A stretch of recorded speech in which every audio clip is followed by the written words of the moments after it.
So you want to create realistic looking volumetric clouds in Blender? Well, this is the perfect tutorial for you. This is a beginner tutorial though.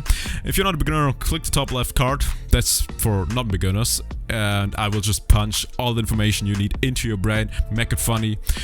And the beginner tutorial is a bit chill. I'ma tell you everything about how to make clouds in Blender. Let's go. Let's start by opening up Blender, your favorite version of Blender, because it probably works with most of them. And pretty much just delete whatever you see in your 3D view, or use a existing scene that you already have. Done that? Perfect. Let me just make it actual full screen. I am going to import a OBJ file. And let me just go to my NAS, go to cloud tutorial, there we go. And there we go, that's an OBJ file. An OBJ file is pretty much just a file like a JPEG file or a PNG file, but for 3D objects.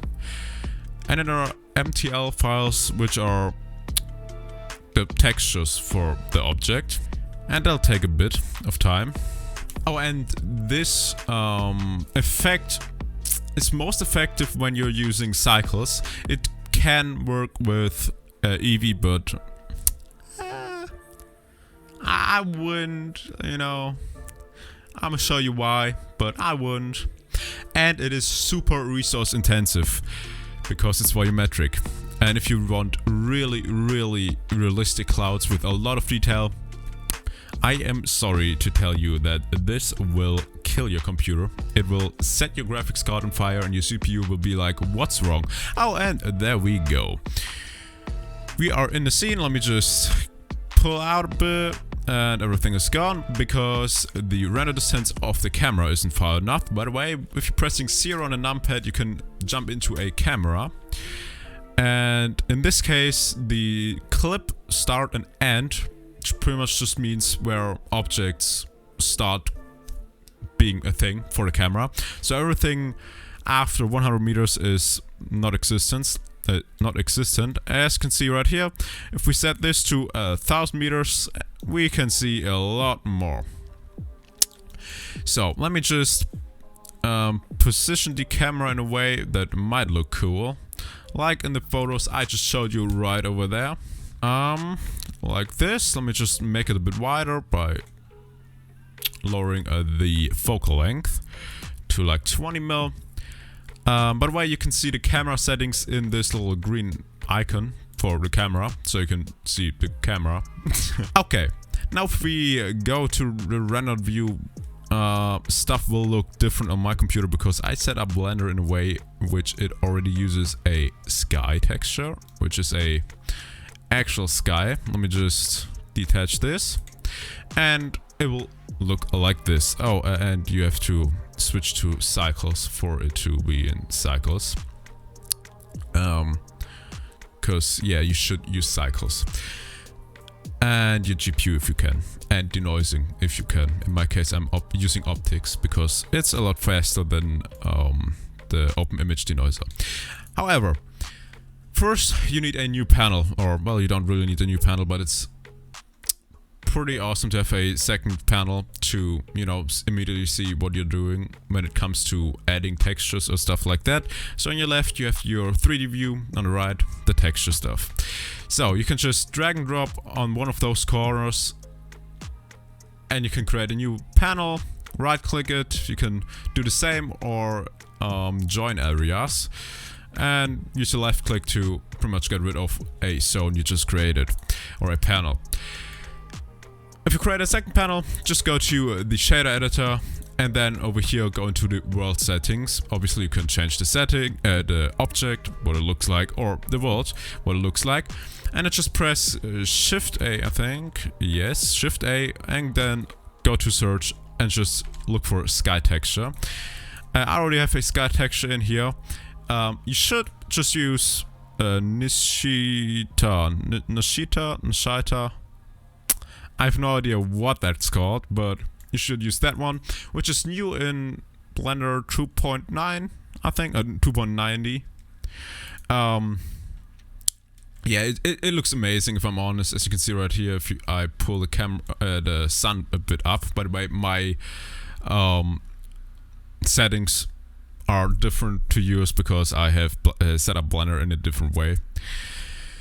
And right here you can control a lot of stuff, like the air. The more air you have, the, well, you can see what happens. So you add more air or more dense air, which will make it look a little warmer. Dust obviously is just pollution. No dust looks like that. A lot of dust looks like that. Let me just set it over there, and then add and the ozone pretty much just makes it a little more blue, like makes the sky blue. I just set it to 10 because I like the look of that. So we got this. Now we go to the actual clouds. So let's get out of the camera real quick, zoom out, so we can see the whole scene, and add in a cube. Obviously the cube right now is way too small, so we can press S and scale it up by a lot. And there we go, there's our cube. We can press S and then Y to scale it only on the Y-axis, S and X afterwards, like press S and then X, not at the same time, to scale it on the X-axis. Let me just arrange it in a way so it's completely over everything. Obviously you don't necessarily need clouds everywhere, especially when the camera can't see it, but in my case I'm just gonna throw it everywhere. And then you can press S and Z or C depending on where you're from, make it a bit thinner, press G to move it, and then C again to only move it on the C axis, and move the mouse. Let me just make it a bit thinner. Well, no, let me just keep it a bit thick and put it up further. And there we go. Now we can press 0 again and jump into the camera. And let me just position it a bit better by pressing G and then, in my case, Y. Okay, there we go. Yeah, no.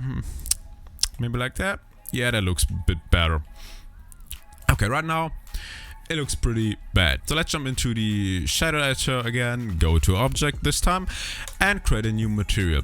Right here we can just immediately delete the standard principal shader because we need a volumetric principal shader because, well, we want volumetric stuff. So again, press Shift A, go to shader and look for principal volume or use the search field. Alrighty. Before we start, well, no, we can keep going like that. First of all, just set it to white because clouds are white. Do not plug it into the surface output, put it into the volume output because it's a volumetric object. And then we have to press Shift A again, look for a noise and use the noise texture and plug the factor into the density.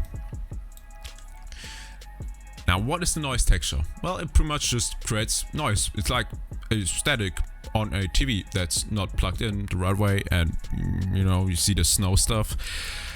That's pretty much that. And if you throw that into the density, it will change the density of the volume, which means a dark value is less dense than a brighter value. So white is the max density, black is zero density.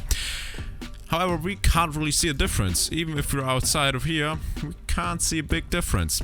That's why we need a color ramp. And we can plug that in between the noise texture and the principal volume shader. And now we can slide those sliders around. And now we can see, oh, yeah, black. I now know where black is. We could theoretically put that on the color too to make it a little more visible. So black is gone. White is still there. Let's plug it back into the density. And now we can see, okay, that kind of looks like clouds, whoopsie doodles. And it already takes a bit longer to render. Let me just create fewer clouds. So the more the bar is black, the less there are clouds. And yeah, that looks kind of okay. Now, that looks pretty good, by the way. It already looks pretty good. However, we can add a lot more detail by increasing just the detail. The max is 16. I do not know why, but it is 16. And you can add roughness to the detail. So if it's 0, there's no extra detail. If it's 1, it's a lot and way too much, so we can't see anything right now. I'm gonna keep it at 0.5 because that kind of looks good. And so far, if you thought, oh, that takes a long time to render, let me tell you. We gotta go into the normal render settings, go to the light paths. Nope, that was wrong. Go into the volumes, and there we can see those two values. Those are steps between. Those are specific just for volume objects. So let's say you have 1 meter right here. That's a volume object. Depending on this number you see right there, there are more steps for light ray to penetrate the volume.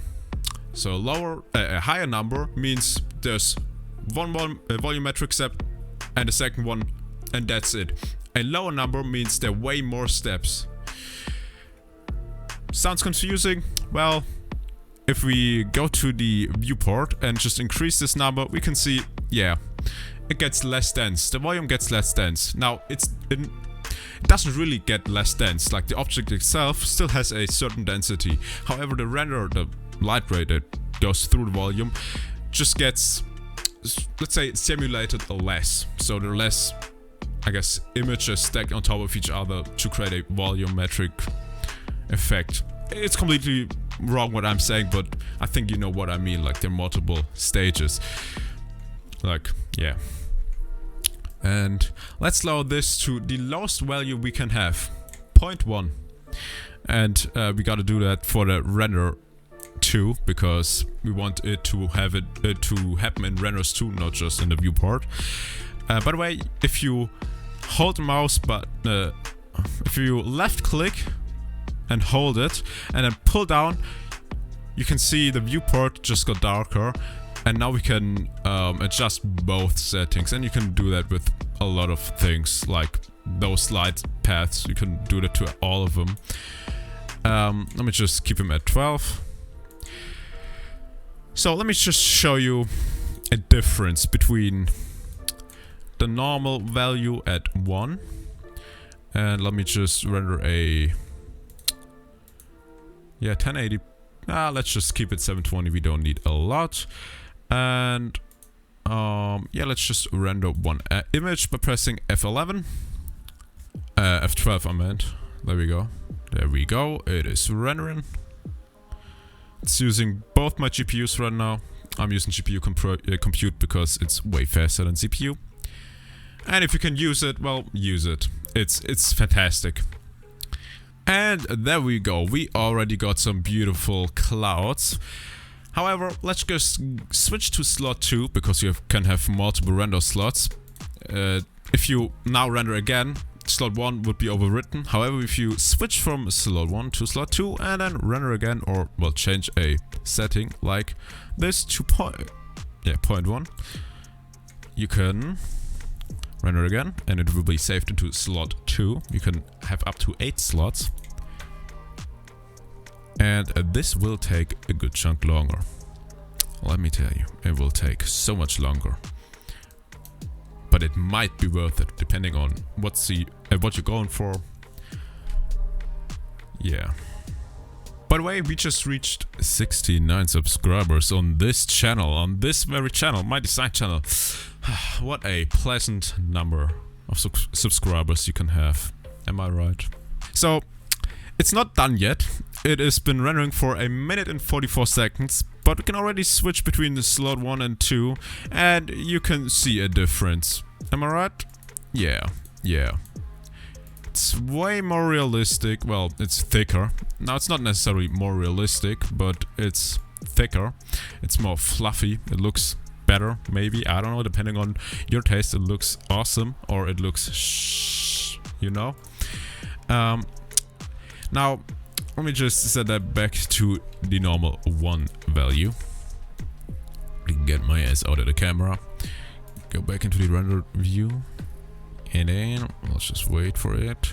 There we go. There's one more, well, there are 2 more settings we haven't, well, 3. That we haven't talked about yet. And that's distortion, which, well, it just distorts the noise, as you can see right here. Now, I don't know. I forgot what those clouds are called, but yeah, those clouds exist. Are those feather clouds? I forgot, but those are feather clouds and they look like feather clouds. If you don't want that, obviously just set it to 0. Then there's scale. That's just the scale. It looks a bit... it doesn't look...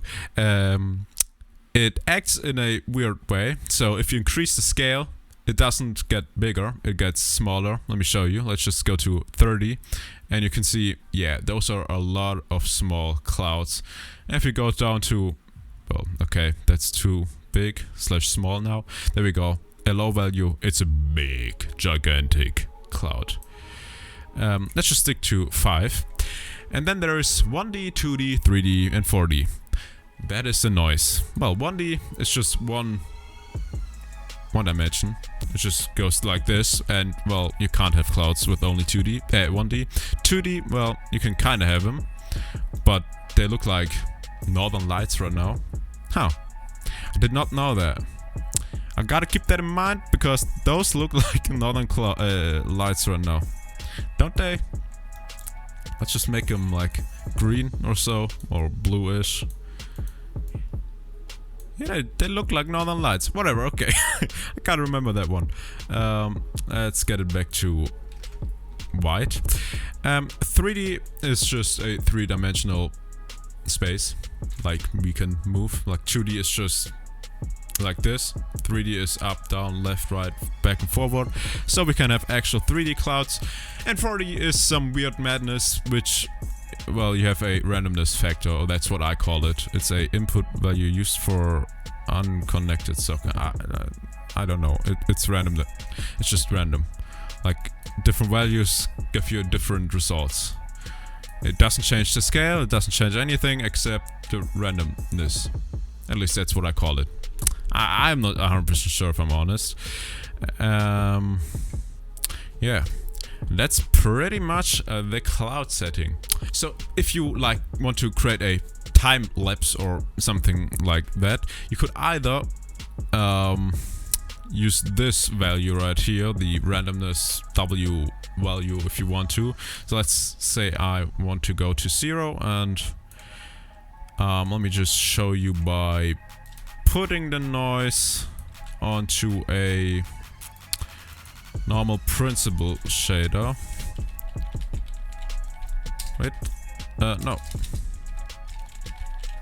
There we go. Principle. There we go.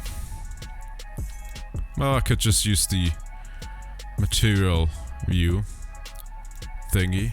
Let me just do that real quick. Yeah, right. So let's press right click on it and insert a keyframe. Then go to the end. Make that a 5. Right click, insert keyframe, and now we can see it, well, changing. You could use that for animating clouds, or let me just keep that actually, make it a bit less though, because like it kind of just fades in clouds and out. It's like gathering water from catches water, gets it into the clouds, gets them into the clouds, gets it into the clouds, whatever, you get what I mean. And we can add a texture coordinate. Texture, I cannot spell today. Texture coordinate node. And a vector transform. No, what was it? Oh my god, I forgot what it's called. Oh my god, a vector math. Yeah, it was vector math. Vector math.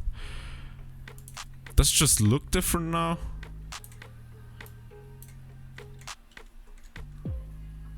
No, it's add.